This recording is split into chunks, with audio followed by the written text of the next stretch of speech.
साथियों, जय भीम, जय भारत, जय संविधान, जय मूल निवासी। हमने जो ये कल से शुरू किया राष्ट्र निर्माता बाबा साहब डॉक्टर अंबेडकर जो ये पुस्तक है, ये इस पुस्तक को इसका जो पहला अध्याय बाबा साहब अंबेडकर एवं राष्ट्र के प्रति उनकी प्रतिबद्धता, इस विषय की हमने कल से शुरुआत की थी। और इसमें जो बाबा साहब का मंत्रिमंडल से त्यागपत्र का कारण, इस विषय को हमने, जो बाबा साहब ने खुद बताया है कि उनके मंत्रिमंडल से जो त्यागपत्र के क्या कारण थे, उसमें कल हमने शुरू किया था। तो उसी से आज आगे हम बढ़ते हैं कि तीसरी बात जो न केवल मेरे असंतोष का कारण है, बल्कि जिससे मैं सचमुच चिंतित हो उठा हूँ, वह देश की विदेश नीति है। आज हम इसको आगे जारी रखेंगे कि वह देश की विदेश नीति है। जिस किसी ने भी हमारी विदेश नीति की ओर ध्यान दिया होगा, और जो कोई भी भारत के प्रति जो अन्य देशों की भावना है उसका अध्ययन करेगा, उसे हमारे प्रति उन देशों के व्यवहार में जो आकस्मिक परिवर्तन हो पाया है, उसे समझते देर नहीं लगेगी। 15 अगस्त 1947 को जब हमने स्वतंत्रता प्राप्त की, एक भी देश ऐसा नहीं था जो हमारा अहित चाहता हो। संसार का हर देश हमारा मित्र था। अब 4 वर्ष बाद हमारे सभी मित्रों ने हमें छोड़ दिया है। हमारे कोई मित्र नहीं रह गए हैं। हमने अपने आप को सबसे अलग थलग कर लिया है। हम अकेले ही अपनी नौका खे रहे हैं। हमें संयुक्त राष्ट्रमंडल में अपने प्रस्तावों का समर्थन करने के लिए कोई नहीं मिलता। जब मैं अपनी विदेश नीति की बात सोचता हूँ तो मुझे बिस्मार्क और बर्नार्ड शॉ का कथन याद आता है। बिस्मार्क ने कहा है, राजनीति आदर्श साक्षात्कार करने का खेल नहीं है, वह जो संभव है उसी को साक्षात करने का खेल है। ये एक महत्वपूर्ण कोटेशन है। राजनीति आदर्श साक्षात करने का खेल नहीं है, वह जो संभव है उसी को साक्षात करने का खेल है। कुछ ही समय हुआ, बर्नार्ड शॉ ने कहा, अच्छे आदर्श अच्छे हैं, लेकिन हमें यह भी याद रखना चाहिए कि अत्यधिक अच्छा बनना बहुत खतरनाक होता है। हमारी विदेश नीति संसार के इन 2 महान व्यक्तियों द्वारा दिए गए बुद्धिमत्तापूर्ण उपदेश के सर्वथा विरुद्ध जाती है। यह असंभव को संभव करने के प्रयास की नीति, यह अत्यधिक अच्छा बनने की नीति हमारे लिए कितनी खतरनाक सिद्ध हुई है, यह इसी से स्पष्ट हो जाता है कि आज हमें अपनी आय का इतना बड़ा अंश सैनिक व्यय की तरह खर्च करना पड़ रहा है। अपनी भूखी मरती करोड़ों की जनसंख्या के लिए भोजन प्राप्त करना कठिन है तथा अपने देश के औद्योगिकरण के लिए सहायता प्राप्त करना दुष्कर हो रहा है। अपने देश की लगभग 350 करोड़ रुपए की आय में से 180 करोड़ रुपए हम अपनी सेना पर ही खर्च कर देते हैं। यह इतना बड़ा खर्च है कि जिसकी कहीं तुलना नहीं है। यह भयानक खर्च हमारी विदेश नीति का ही सीधा परिणाम है। हमें अपने संरक्षण का सारा खर्च स्वयं ही वहन करना पड़ता है, क्योंकि हमारा एक भी मित्र ऐसा नहीं है जो आकस्मिक विपत्ति के समय हमारे किसी भी काम आ सके। मैं सोचता रहा हूं कि क्या हमारी विदेश नीति यही होनी चाहिए। हमारा पाकिस्तान के साथ जो झगड़ा है वह हमारी विदेश नीति का ही अंग है, जिससे मैं अत्यधिक असंतुष्ट हूँ। पाकिस्तान से जो हमारे संबंध बिगड़े हुए हैं उसके मूल में 2 कारण हैं। एक तो कश्मीर का प्रश्न, दूसरे पूर्व बंगाल में अपने लोगों की स्थिति। मुझे यही लगता रहा है कि पूर्वी बंगाल में जो अपने लोग हैं, और सभी समाचार पत्रों की सूचना के अनुसार जो आज असह्य स्थिति से गुजर रहे हैं, हमें कश्मीर की अपेक्षा उन लोगों की ओर अधिक ध्यान देना चाहिए। इसकी परवाह न कर हमने कश्मीर के ही प्रश्न पर अपने सर्वस्व की बाजी पर लगा रखा है। ऐसा होने पर भी मुझे लगता है कि हम एक यथार्थ बात के लिए झगड़ रहे हैं। हमारे झगड़े का मूलाधार यह है कि हम यह निर्णय करना चाहते हैं कि किसका पक्ष न्याय का पक्ष है, किसका पक्ष अन्याय का पक्ष है। मेरी समझ के अनुसार प्रश्न यह नहीं है कि किसकी बात ठीक है, बल्कि कौन वास्तव में ठीक है। यदि हम इसी प्रश्न को मुख्य प्रश्न स्वीकार कर लें तो मेरा हमेशा से यही मत रहा है कि कश्मीर समस्या का सर्वश्रेष्ठ समाधान कश्मीर का विभाजन कर देना है। कश्मीर का हिंदू और बौद्ध अंश भारत को दे दिया जाए और मुस्लिम अंश पाकिस्तान को दे दिया जाए, ठीक वैसे ही जैसे हमने भारत को लेकर किया है। वास्तव में कश्मीर का जो मुस्लिम भाग है उसमें हमें कुछ लेना देना ही नहीं है। वह कश्मीर के मुसलमानों और पाकिस्तान के मुसलमानों की परस्पर तय करने की बात है। वे जैसे चाहें इसका निर्णय कर सकते हैं, या यदि आप चाहें तो कश्मीर के 3 हिस्से मान लें। पहला युद्ध विराम संधि क्षेत्र, दूसरा कश्मीर की दून व तीसरा जम्मू लद्दाख का क्षेत्र। केवल कश्मीर की दून में जनमत ले लिया जाए। मुझे डर है कि जिस समस्त मतगणना की हम बात कर रहे हैं, कश्मीर के हिंदू तथा बौद्ध अपनी इच्छा के विरुद्ध कहीं पाकिस्तान में न घसीट कर ले जाएं। और जो समस्या इस समय हमारे सामने पूर्वी बंगाल को लेकर उपस्थित है, वही समस्या कश्मीर को लेकर भी न पैदा हो जाए। अब मैं चौथी बात की ओर आपका ध्यान आकर्षित करना चाहता हूं, जिसका मेरे त्यागपत्र से काफ़ी संबंध है। मंत्रिमंडल का काम उन निर्णयों के जो कमेटियों में कर लिए जाते हैं, केवल रजिस्टर करना या रिकॉर्ड करना मात्र रह गया है। जैसे मैंने कहा, अब मंत्रिमंडल कमेटियों के माध्यम से काम करता है। एक आरक्षण समिति है, एक विदेश समिति है। आरक्षण के संबंध में जितनी महत्वपूर्ण बातें हैं वे आरक्षण समिति द्वारा तय होती हैं। वैसे ही विदेश के संबंध में जितनी भी महत्वपूर्ण बातें हैं वे विदेश समिति द्वारा तय होती हैं। मंत्रिमंडल के ही सदस्य इन कमेटियों या समितियों के सदस्य बनते हैं। मैं इन दोनों में से किसी एक भी कमेटी का मेंबर नहीं हूँ। वह एक लोहे के पर्दे के पीछे काम करती हैं। जो लोग इन कमेटियों के सदस्य नहीं हैं उन्हें इन निर्णयों की सामूहिक जिम्मेदारी लेनी पड़ती है। जिन निर्णयों के करने में उनका कोई हाथ नहीं होता, यह एक असंभव स्थिति है। अब मैं उस बात की चर्चा करूंगा जिसने मुझे अंतिम रूप से त्यागपत्र देने का निश्चय करने को पर मजबूर किया। यह बात है हिंदू कोड बिल। अब ये बड़ा इसको महत्वपूर्ण वो है जिसको हमें गौर करना चाहिए। मेरा इस वीडियो या ये जो बनाने का भी ये मूल मकसद यही था कि हम लोग बाबा साहब डॉक्टर अंबेडकर के नाम पर कई आयोजन करते हैं, कार्यक्रम करते हैं, लेकिन वास्तव में उन्होंने क्या कहा, क्या उनकी सोच थी, क्या राय थी, इस चीज़ को बहुत कम लोग जानते हैं या बहुत कम पढ़ पाते हैं या सही पुस्तकें नहीं मिल पाती हैं। तो कई लोग जब पढ़ नहीं पाते हैं या सही पुस्तक उपलब्ध नहीं हो पाती, तो इसलिए हमें लगा शायद उन लोगों के लिए ये एक सुविधाजनक माध्यम हो जाए कि वो अगर इसे सुन भी लें तो बाबा साहब की जो मूल उनकी अवधारणा थी, उनका जो कहना था, वो हम तक पहुंच जाए। तो अब हम ये इस पर चर्चा करेंगे। अब मैं उस बात की चर्चा करूंगा जिसने मुझे अंतिम रूप से त्यागपत्र देने का निश्चय करने पर मजबूर किया। यह बात है हिंदू कोड बिल के प्रति किया गया व्यवहार। 11 अप्रैल 1947 को सबसे पहले यह कानून बिल के रूप में इस लोकसभा में उपस्थित किया गया। इसे 4 वर्ष तक जीवित रखकर मार डाला गया। इसकी मृत्यु पर किसी ने 4 आंसू तक नहीं गिराए। इसकी केवल 4 धाराएं पारित की जा सकी। जितने समय यह बिल लोकसभा के सम्मुख उपस्थित रहा, उतने समय तक यह झटके खा खाकर जीवित रहा। पूरे 1 साल तक सरकार ने इस बात की भी आवश्यकता नहीं समझी कि इसे किसी चुनी हुई कमेटी के सुपुर्द किया जाए। 19 अप्रैल 1948 को इसे एक चुनी हुई कमेटी के सुपुर्द किया गया। 12 अगस्त 1948 को लोकसभा के सामने रिपोर्ट आई। 31 अगस्त 1948 को मैंने उस रिपोर्ट पर विचार करने का प्रस्ताव उपस्थित किया।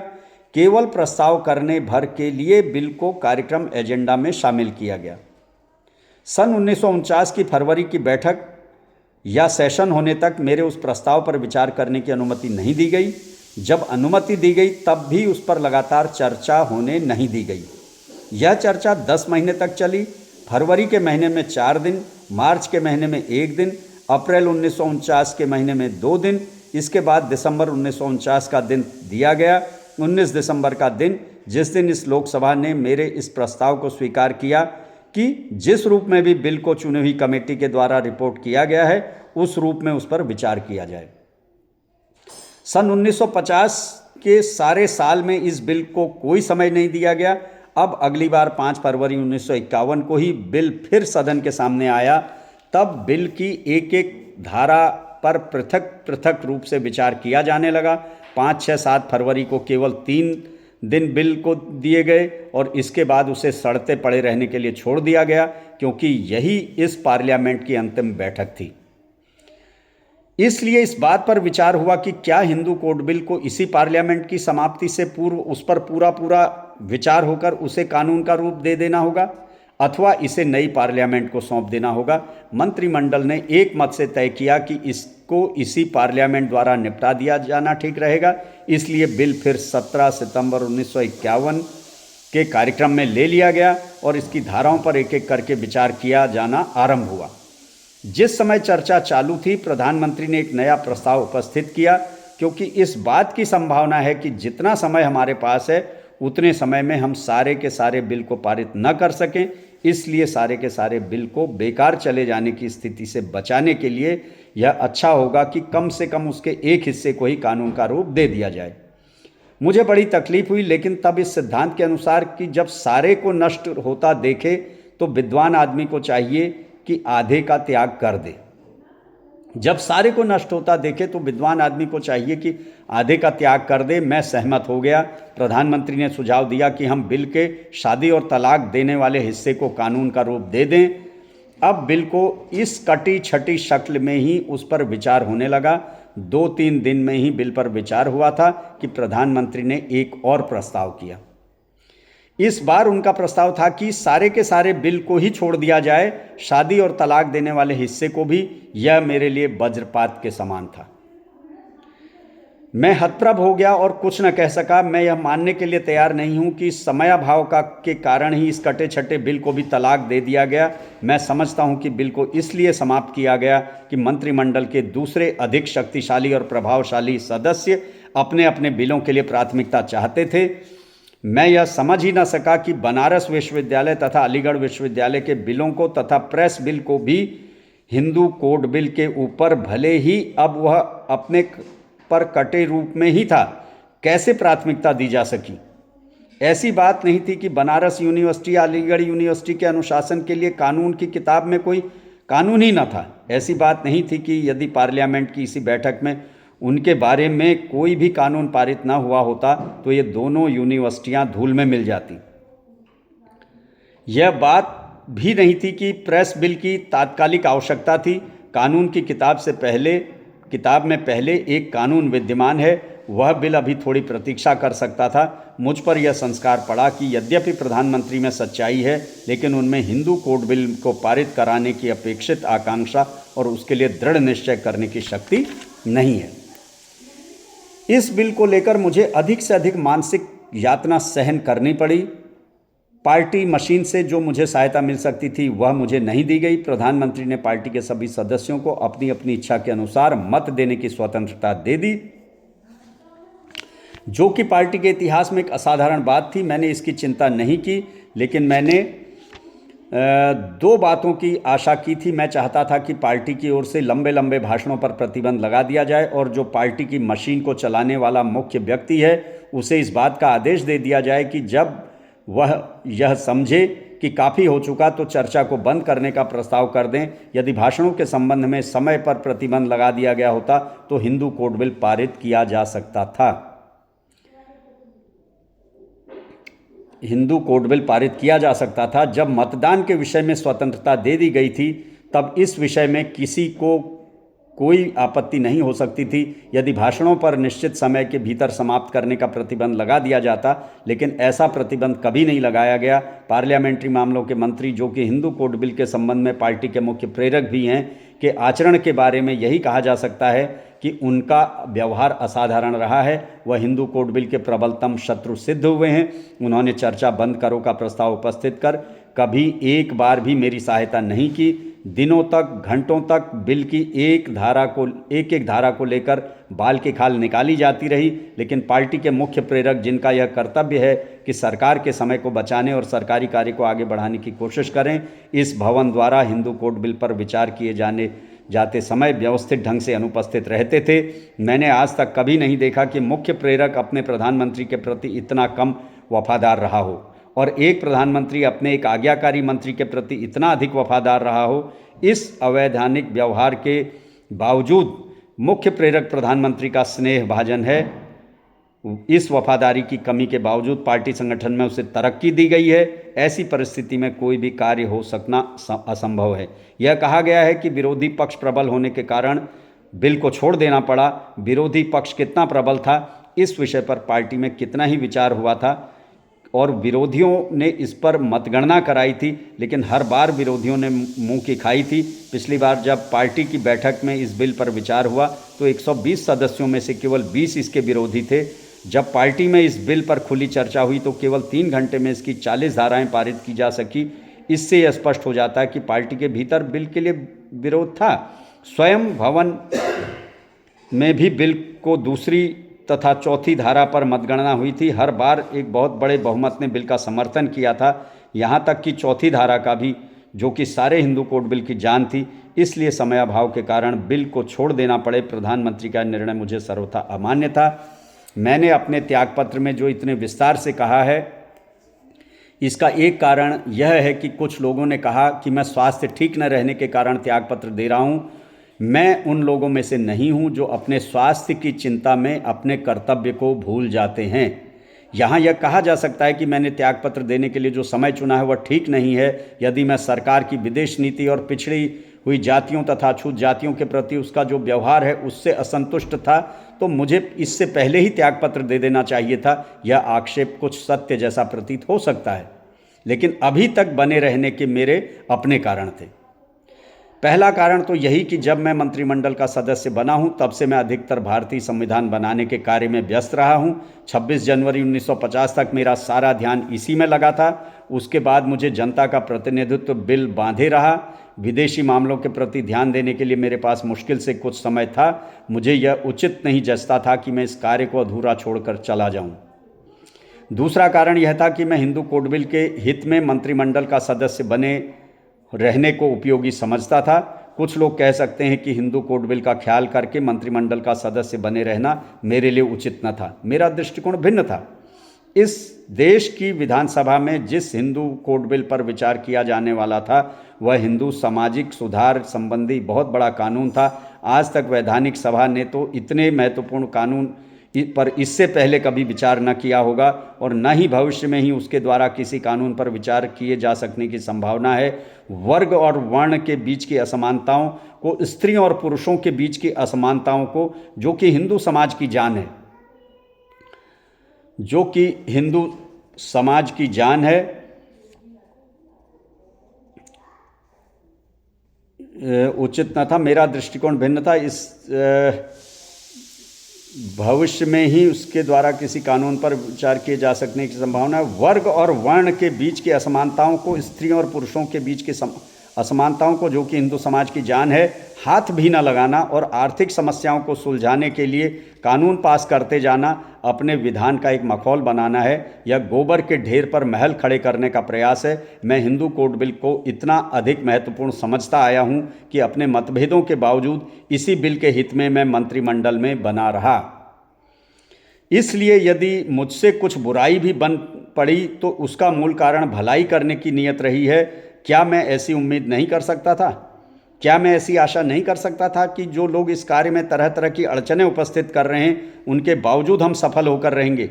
इस संबंध में मैं अपने प्रधानमंत्री के 3 ऐसे वक्तव्यों की ओर आपका ध्यान आकर्षित करना चाहूँगा जो उन्होंने इसी भवन में दिए थे।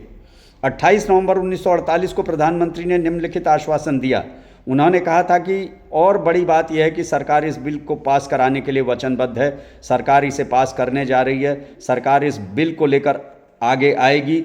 यह इस सदन का कार्य है कि वह इसे कानून के रूप में स्वीकृत करें। लेकिन यदि सरकार कोई महत्वपूर्ण कानून बनवाना चाहती है और भवन उसे स्वीकार नहीं करता तो भवन या लोकसभा उस कानून के साथ साथ उस सरकार को भी अस्वीकार करती है। ऐसी हालत में उस सरकार को त्यागपत्र दे देना होगा। उसकी जगह दूसरी नई सरकार आएगी। इस बात को स्पष्ट रूप से समझ लेना चाहिए कि यह उन महत्वपूर्ण कानूनों में से एक है जिसके पारित होने पर ही सरकार का बने रहना या न बने रहना निर्भर है। फिर 19 दिसंबर 1948 को प्रधानमंत्री ने कहा, मैं नहीं चाहता कि इस भवन के लोग तनिक भी ऐसा समझें कि हम इस कानून हिंदू कोड बिल को महत्वपूर्ण नहीं समझते, क्योंकि हम तो इस कानून को सबसे अधिक महत्व देते हैं। जैसा कि मैं पहले कह चुका हूं, वह इस कानून की किसी इस या उस धारा के कारण नहीं, बल्कि उस मौलिक दृष्टि के कारण जो अपनी आर्थिक तथा सामाजिक समस्याओं को हल करने के लिए इस कानून में अपनाई गई हैं। हमने इस देश में राजनीतिक स्वाधीनता प्राप्त की है, राजनीतिक मुक्ति, यह तो हमारी मंजिल का एक ही पड़ाव मात्र है। आर्थिक, सामाजिजिक तथा दूसरे भी अनेक पड़ाव हैं। यदि समाज को उन्नति करनी है तो उसे चारों दिशाओं में आगे बढ़ना होगा। ऐसे ही 26 सितंबर 1951 को प्रधानमंत्री ने कहा, मेरे लिए यह आवश्यक नहीं है कि मैं इस भवन को इस बात का यकीन दिलाऊं कि जहां तक भी संभव हो इस बिल को कानून का रूप देने के इच्छुक हैं। लेकिन अब जहां तक हमारी बात है, हम इस विषय को तब तक के लिए स्थगित करते हैं जब तक कि हमें फिर से इस पर विचार करने का अवसर नहीं मिलता। मैं आशा करता हूं कि इसी पार्लियामेंट में ऐसा अवसर आ सकता है। यह प्रधानमंत्री के उस समय के शब्द हैं जब उन्होंने बिल को तलाक देने के लिए ही कहा था। प्रधानमंत्री को इन घोषणाओं में किसी पर विश्वास नहीं हो सकता था यदि मैंने यह नहीं समझा कि प्रधानमंत्री की कथनी और करनी में अंतर हो सकता है, तो यह निश्चय रूप से मेरा अपराध नहीं है। हो सकता है कि देश में मेरे मंत्री पद से त्यागपत्र देने का किसी पर कुछ भी प्रभाव न पड़े, किसी को भी इसकी कुछ भी चिंता न हो, लेकिन मुझे अपने प्रति ईमानदार रहना चाहिए और यह अब त्यागपत्र दे देने से ही संभव है। ऐसा करने से पहले मैं मंत्रिमंडल के अपने साथी सदस्यों के प्रति उनके इस सौहार्दपूर्ण व्यवहार के लिए कृतज्ञता प्रकट करना चाहता हूं, जो उन्होंने मेरे मंत्री बने रहने के समय मेरे प्रति किया। क्योंकि मैं पार्लियामेंट से त्यागपत्र नहीं दे रहा हूं, इसलिए मैं अपने पार्लियामेंट के सदस्यों के प्रति भी अपनी कृतज्ञता का ज्ञापन करना चाहता हूं। उन्होंने मेरे प्रति इतनी सहनशीलता दिखाई। तो ये है जो कारण, जो केंद्रीय कानून मंत्री पद से जो बाबा साहब डॉक्टर अंबेडकर ने त्यागपत्र दिया था, उसके पीछे के ये जो कई कारण, जिसमें सबसे प्रमुख जो ये हिंदू कोड बिल था, उसको लेकर ये चर्चा हुई। तो आज के लिए हम इस विषय को यहाँ पर विराम देंगे। उसके बाद अगली चर्चा में हम लोग ये 18 मार्च 1956 का जो बाबा साहब डॉक्टर अंबेडकर का संदेश था, उसको उस पर चर्चा करेंगे।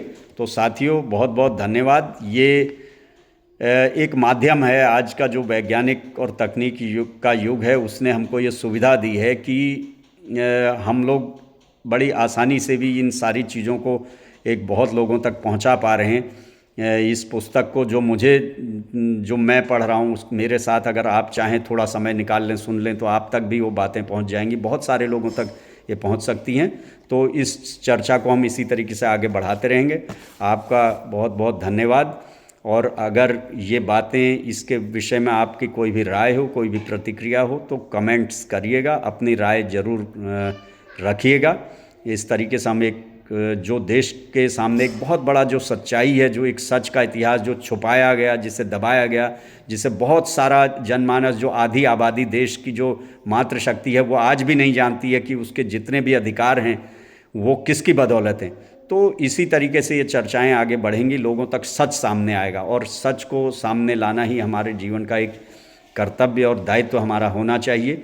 क्योंकि हम जिन महापुरुष की बात करते हैं, बाबा साहब डॉक्टर अंबेडकर ने हमें यही आदर्श की बात कही है कि उन्होंने तमाम तकलीफ़ें और कष्ट सहने के बावजूद, इतनी विषम परिस्थितियों के बावजूद भी अपने सिद्धांतों से समझौता नहीं किया, बड़े से बड़े पद का उन्होंने लालच नहीं किया। तो हमें भी इसी तरीके का अपना आचरण करना चाहिए। धन्यवाद। जय भीम, जय भारत, जय संविधान, जय मूल निवासी।